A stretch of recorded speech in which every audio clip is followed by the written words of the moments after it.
नमस्कार दोस्तों, आज हम जानेंगे दुनिया के कुछ प्रसिद्ध पर्यावरण प्रेमी और वन संरक्षकों के बारे में।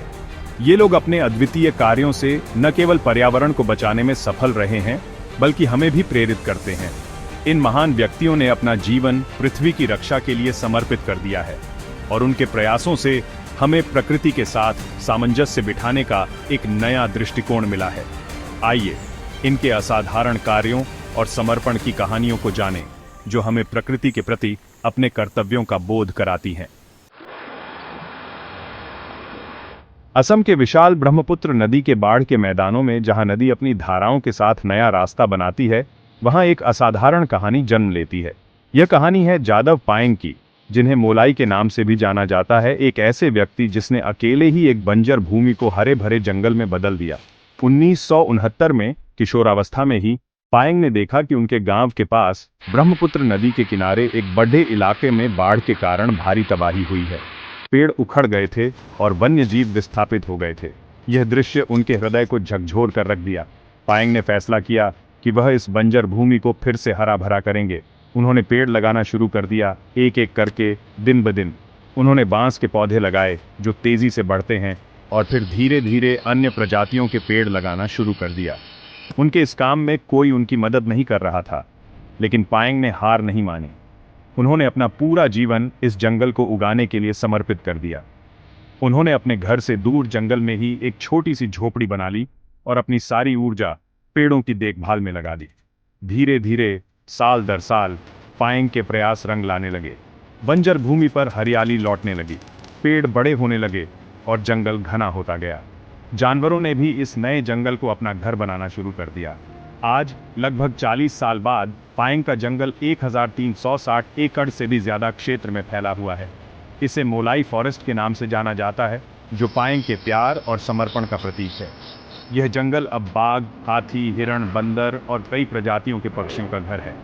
यह क्षेत्र की जैव विविधता के लिए एक महत्वपूर्ण स्थल बन गया है। जादव पायेंग की कहानी हमें याद दिलाती है कि एक व्यक्ति भी कितना बड़ा बदलाव ला सकता है। उनके अदम्य साहस और समर्पण ने न केवल एक बंजर भूमि को पुनर्जीवित किया है, बल्कि पूरी दुनिया को प्रेरित भी किया है। कंक्रीट के जंगलों से घिरे शहरी परिदृश्य में प्रकृति के लिए जगह बनाना एक चुनौतीपूर्ण कार्य लग सकता है, लेकिन जापानी वनस्पति विज्ञानी अकीरा मियावाकी ने एक ऐसा तरीका खोज निकाला है जो न केवल प्रभावी है, बल्कि आश्चर्यजनक रूप से सरल भी है।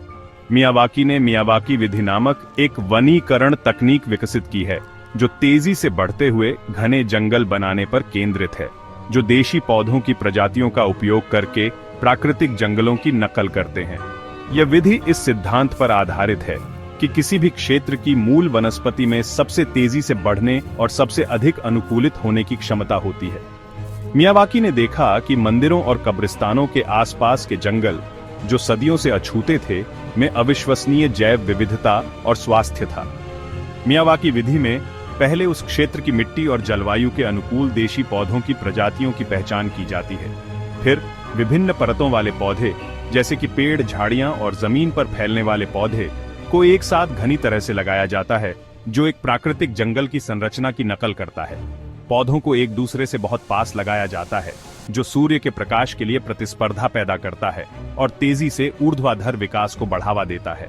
घनी रोपण से मिट्टी की नमी भी बनी रहती है और खरपतवारों को दबाने में मदद मिलती है। मियावाकी विधि की सबसे उल्लेखनीय विशेषताओं में से एक इसकी गति है।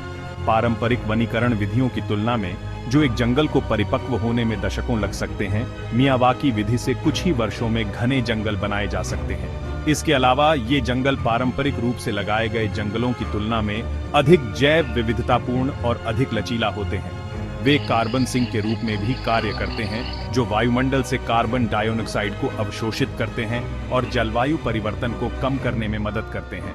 मियावाकी विधि को दुनिया भर में अपनाया गया है, जिसमें शहरी क्षेत्रों, खदान पुनर्वास स्थलों और क्षतिग्रस्त पारिस्थितिक तंत्रों को बहाल करने जैसे विभिन्न प्रकार के अनुप्रयोग शामिल हैं। केन्या के हरे भरे परिदृश्यों के बीच एक महिला का दृढ़ संकल्प एक ऐसे आंदोलन में बदल गया जिसने न केवल एक राष्ट्र बल्कि पूरे महाद्वीप को प्रभावित किया। वांगारी मथाई, एक प्रसिद्ध पर्यावरणविद, राजनीतिज्ञ और नोबेल शांति पुरस्कार विजेता, ने पेड़ों को न केवल पर्यावरणीय संरक्षण के प्रतीक के रूप में देखा, बल्कि महिला सशक्तिकरण और सामाजिक परिवर्तन के उपकरण के रूप में भी देखा। 1970 के दशक में मथाई ने केन्या में व्यापक वनों की कटाई, मिट्टी के क्षरण और पानी की कमी के विनाशकारी प्रभावों को देखा। उन्होंने महसूस किया कि ये पर्यावरणीय समस्याएं ग्रामीण महिलाओं के जीवन को असमान रूप से प्रभावित कर रही हैं, जिन्हें ईंधन की लकड़ी, साफ पानी और भोजन के लिए घटते संसाधनों पर निर्भर रहना पड़ता था। इन चुनौतियों का समाधान करने के लिए मथाई ने 1970 में ग्रीन बेल्ट मूवमेंट की स्थापना की। यह एक जमीनी स्तर का संगठन था जिसने महिलाओं को पेड़ लगाने, उनकी रक्षा करने और उनके द्वारा प्रदान किए जाने वाले लाभों को प्राप्त करने के लिए सशक्त बनाया। मथाई का मानना था कि महिलाएं, जो अपनी आजीविका के लिए भूमि पर बहुत अधिक निर्भर थीं, पर्यावरणीय संरक्षण में महत्वपूर्ण भूमिका निभा सकती हैं। उन्होंने महिलाओं को पेड़ लगाने की तकनीक, नर्सरी प्रबंधन और स्थायी कटाई प्रथाओं में प्रशिक्षित किया। ग्रीन बेल्ट मूवमेंट ने महिलाओं को न केवल पर्यावरणीय प्रबंधन में सक्रिय भागीदार बनाया, बल्कि उन्हें आय के अवसर भी प्रदान किए। आंदोलन ने महिलाओं को पेड़ की पौध बेचने, वानिकी उत्पादों को संसाधित करने और मधुमक्खी पालन जैसी आय सृजन गतिविधियों में शामिल होने के लिए प्रोत्साहित किया। मथाई के नेतृत्व में ग्रीन बेल्ट मूवमेंट तेजी से बढ़ा, जो केन्या और उसके बाहर लाखों महिलाओं तक पहुंचा। इस आंदोलन ने केन्या में लाखों पेड़ लगाए, जिससे मिट्टी का क्षरण कम हुआ, जल संसाधनों में सुधार हुआ और ग्रामीण समुदायों के लिए आजीविका के अवसर पैदा हुए। हालांकि मथाई का काम केवल पर्यावरण संरक्षण तक सीमित नहीं था। उन्होंने पेड़ लगाने को लोकतंत्र, शांति और महिलाओं के अधिकारों को बढ़ावा देने के साधन के रूप में देखा। उन्होंने तर्क किया कि एक स्वस्थ पर्यावरण एक न्याय संगत समाज के लिए आवश्यक है। पर्यावरण और सामाजिक न्याय के लिए मथाई के अथक प्रयासों को दुनिया भर में पहचान मिली।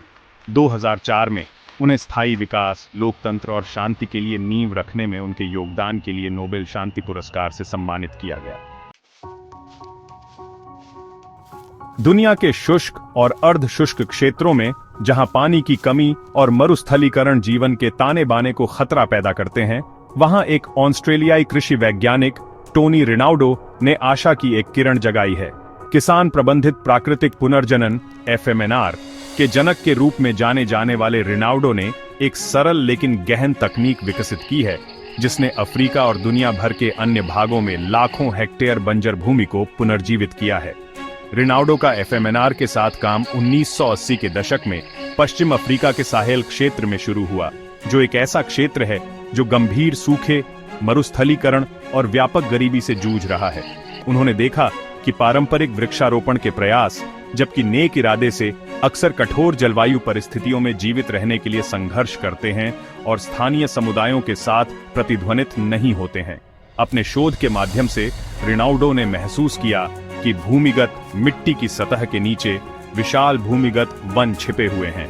ये भूमिगत वन, जो पिछले पेड़ों की जड़ों और अंकुरों से बने हैं, सूखे और आग जैसी कठोर परिस्थितियों का सामना करने के लिए उल्लेखनीय रूप से लचीला है।